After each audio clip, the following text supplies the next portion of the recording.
大家好，欢迎来到我们的中文课堂。今天我们要讲解孙膑与庞涓的故事。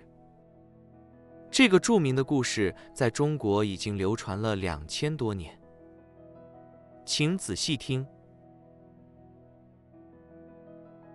2000多年前，在中国战国时期，有2个著名的军事家，孙膑和庞涓。他们一起跟随鬼谷子学习打仗的本领。孙膑学得又快又好，庞涓虽然聪明，但心里非常嫉妒孙膑。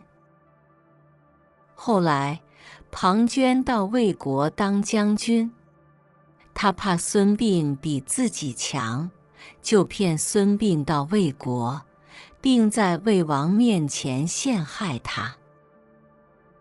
庞涓派人砍掉了孙膑的双脚，在他脸上刺字，还把他关起来。孙膑很痛苦，但他装疯，让大家以为他没有危险。一天，齐国派使者到魏国访问，孙膑偷偷告诉使者自己的真实情况，齐国就出了孙膑，齐王任命他为军师。孙膑终于有机会为自己报仇。公元前353年，魏国攻打赵国，赵国向齐国求助。孙膑用了著名的计谋围魏救赵，命令齐国军队进攻魏国首都，迫使庞涓撤兵。之后，齐军在桂陵打败了魏军，庞涓感到非常害怕。1年后，魏国攻打韩国，孙膑又想出一个计谋，他让士兵每天减少引火的火堆。庞涓看到火堆越来越少，以为齐国军队在逃跑，就带着精锐部队急忙追击。当庞涓的军队到达马陵时，10万齐军已经埋伏好。夜里，庞涓看到一棵树上写着庞涓死在这个树下，他还没来得及反应，齐军的箭就像雨点一样射来，魏军大败。庞涓知道自己永远赢不了孙膑，最后在树下自杀了。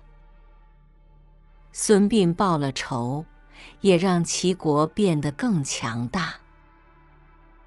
他没有一直留在朝廷，而是隐居起来，后来写下了著名的兵书《孙膑兵法》。他的智慧和计谋流传千年，成为中国古代兵法的重要部分。孙膑兵法是中国古代著名的兵书之一，作者是战国时齐国人孙膑。孙膑兵法历史上长期失传，直到1972年出土。孙膑兵法和孙子兵法是2本不同的兵书。围魏救赵是36计之一，最早由孙膑在战国时期使用。它的核心思想是，当敌人攻打你的盟友时，不直接与敌人正面交战，而是攻击敌人的老家，迫使敌人回去防守，从而解救盟友。现在让我们看看今天的重点单词。战国，战国，军事家，军事家，本领，本领，嫉妒，嫉妒，将军，将军，陷害，陷害，砍掉，砍掉，关起来，关起来，装疯，装疯，使者，使者，军师，军师，报仇，报仇，攻打，攻打，求助，求助，计谋，计谋，撤兵，撤兵，埋伏，埋伏，精锐，精锐，自杀，自杀，朝廷，朝廷，隐居，隐居，兵书，兵书，智慧，智慧，流传。流传。最后再听一遍文章，这一次你能听懂多少2000多年前，在中国战国时期，有2个著名的军事家，孙膑和庞涓，他们一起跟随鬼谷子学习打仗的本领。孙膑学得又快又好，庞涓虽然聪明，但心里非常嫉妒孙膑。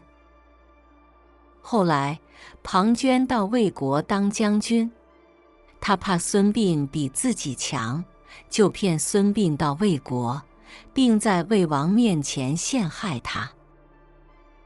庞涓派人砍掉了孙膑的双脚，在他脸上刺字，还把他关起来。孙膑很痛苦，但他装疯，让大家以为他没有危险。一天，齐国派使者到魏国访问，孙膑偷偷告诉使者自己的真实情况，齐国就出了孙膑，齐王任命他为军师。孙膑终于有机会为自己报仇。公元前353年，魏国攻打赵国，赵国向齐国求助。孙膑用了著名的计谋围魏救赵，命令齐国军队进攻魏国首都，迫使庞涓撤兵。之后，齐军在桂陵打败了魏军，庞涓感到非常害怕。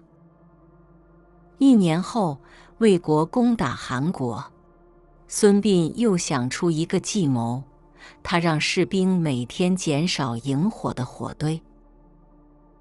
庞涓看到火堆越来越少，以为齐国军队在逃跑，就带着精锐部队急忙追击。当庞涓的军队到达马陵时，10万齐军已经埋伏好。夜里，庞涓看到一棵树上写着庞涓死在这个树下，他还没来得及反应，齐军的箭就像雨点一样射来，魏军大败。庞涓知道自己永远赢不了孙膑，最后在树下自杀了。孙膑报了仇，也让齐国变得更强大。他没有一直留在朝廷，而是隐居起来，后来写下了著名的兵书《孙膑兵法》。他的智慧和计谋流传千年，成为中国古代兵法的重要部分。同学们，今天的课程就到这里。如果有任何问题，欢迎在评论区留言。